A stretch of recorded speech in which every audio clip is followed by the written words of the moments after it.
Hi everyone, hope you are doing well from wherever you're watching this channel, depending on your time zone. Now, it seems that the war between the Nandi Senator Samson Cherargei and the CS Kipchumba Murkomen is yet to end.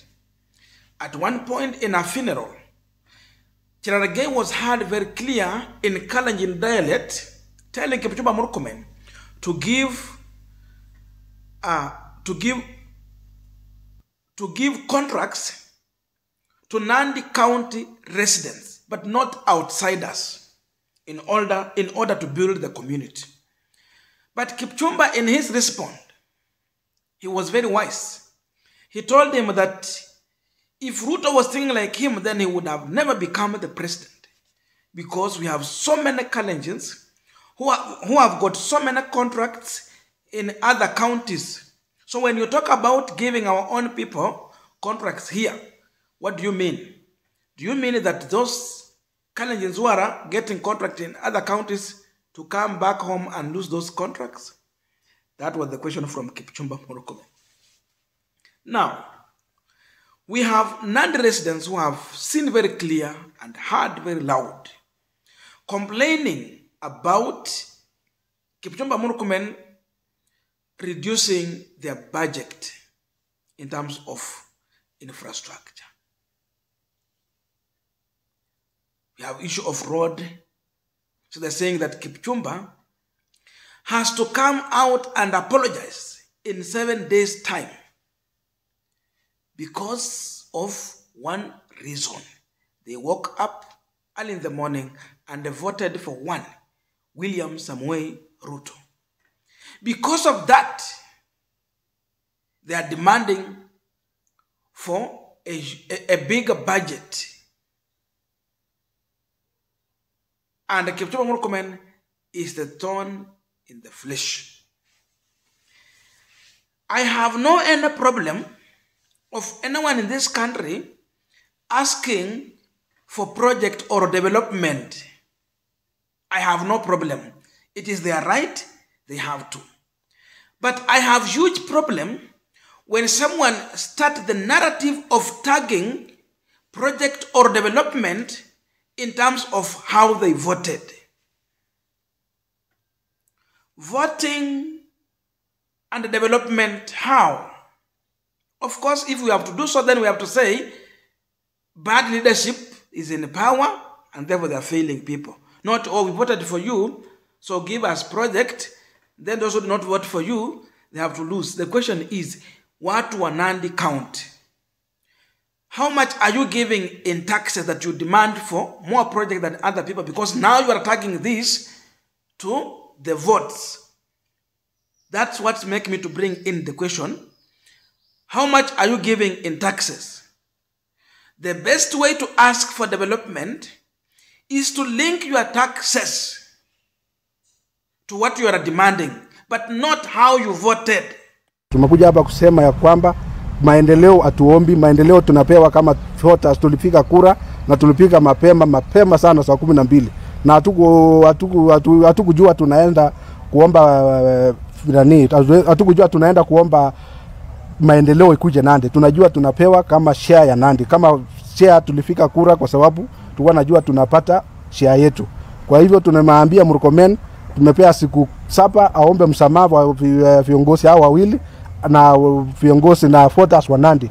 What we got is only 24 million in that allocation for the CS in respect of Savannah Kaptumo Jepkonganyi Road. There is no other money that has come. The only money that you see here and the ones that contractors are doing are the ones for the normal annual allocation that is usually 60 million per constituency, which translates to around 360 million, which each and every constituency gets because it is actually distributed equitably. So what we are requesting is the up and above the normal that usually comes will go a long way in actually sorting our road network in the county. You realize that we are having a problem, and if you see even from the InfoTrack release that came out yesterday, we are not even among the top 25 in terms of road infrastructure as Nandi County. So this region has every right to actually cry when the resources are inadequately allocated. It was to our shock that Murkomen could suggest in a full clear of camera that there is some sideline meetings that usually happen in the evening in order for him to allocate some funds. It was regrettable again that Mheshimiwa Murkomen could go further to even suggest that Nandi County could not qualify to such amount because most of their leaders could not turn up during such odd-hour meetings. We wish to remind him that Mheshimiwa Ruto was so categorical during his campaign period that Nandi is one of the key pillars in his leadership based on the votes that amounted in his main vote. Murkomen should be aware that the voice of the leaders is purely representative of the voice of the people. And we would also wish to remind him that it's high time that he considers his pride, because where it's leading him may not be anything to go by in the future. And if it is possible that the position is too big for him to sustain, then we... Now we are continuing with this panel discussion, but just a quick request for those who are watching and you have not yet subscribed, please consider subscribing. To our returning subscribers, I must say thank you so much. And again, to all our viewers, please give this video a thumbs up. Thank you so much, and back to this discussion. Yes, we woke up early in the morning to vote for this government, yet we are receiving low budget allocation. Those are the sentiments from the people of Nandi County. I am sure Samson Cherargei could be behind these people to launch this fight and intensify it against Kipchumba Murkomen. There is infight between Kipchumba and Cherargei. I don't know, do they have competing interest? Because Kipchumba, sorry for that, definitely what I'm looking for in Kipchumba is a man who's looking for replacement of William Samoei Ruto in the near future in Kalenjin politics. He wants to be the next person after Ruto. Tuko na Gideon, ako kwengine, but we are talking in terms of UDA and the Kenya Kwanza politics. I don't know if Cherargei has same interest of taking over from William Ruto. If it's so, then we can say there is competing interest that is causing division and infight in Kenya Kwanza. But the reality is that, as many have said, that Cherargei's mouth ran faster than his brain. And that's why his reasoning is too local and tribal. The worst thing I'm seeing here about Nandi residents, I don't want to say Kalenjin. I just want to focus on Nandi, because what Kipchumba is doing is opposite of what they anticipated for. My worry is that you cannot tag development on how you voted. That because someone is in office, we voted for him. Therefore, we are entitled to development of this level. Wakuja watoe pesa zetu Western, wapeleke watu wa Nandi, wajenge barabara. Watoe pesa za Kisumu County, za ushuru, wapeleke watu wa Nandi, wajenge barabara. Watoe za Kiambu, wapeleke watu wa Nandi County, wajenge barabara kwa sababu walipigia Ruto. Ama anakusudia nini? This is too backward. And they are giving Kipchumba Murkomen a 7 days ultimatum to apologize for his statement and then give more budget to them. They are just right to ask for development. Even if they need more. But look at, sometimes it is not what you say, but how you say it. And going by how they said it, they are telling us that because we voted for you and now you are in power, we deserve more, meaning the other people do not deserve to get like what we are asking for. We need more than them.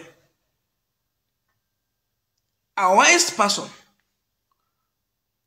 will tell Ruto that we are giving taxes And yes, you are overtaxing us. We need that taxes to reflect in development. Give us development according to our taxes. In that way, I will be here joining the people of Nandi County to ask this government to give more. We will be making noise together. But because of their sentiment and the kind of tribal thing they bring in terms of how they voted, they are demanding according to how they voted. With that one, we disagree. It is a big no. What Nandi, you are not special than other people. If you are special, then everyone is special. Kila mtu apate share kulingana na vile wanahitaji na kulingana na vile wanatoa ushuru na kulingana na vile ni wa Kenya. But we know this is what is happening in Kenya kwanza.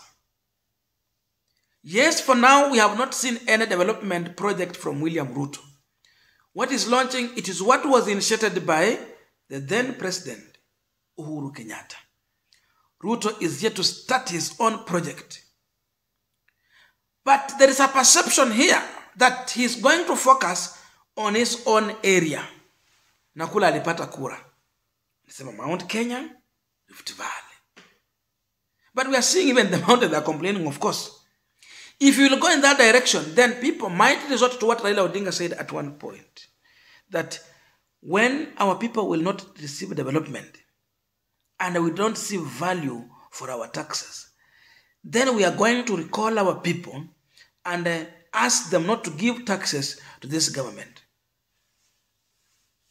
Tell me if you still have a country to lead if it reaches that level. So, the kind of sentiment we are seeing, it can trigger such kind of narrative to start now talking about, okay, because you are getting, and we see you get more than us, you are complaining, then the thing should be that we will not give tax to you because it means they are coming to take our tax and do development for you, and they leave us using our own money. It should never happen. We know Kipchumba is talking wisely, but what they does in the ground is exactly what these people are asking for. And this must be stopped. Everyone is a taxpayer. This kind of narrative should be condemned completely.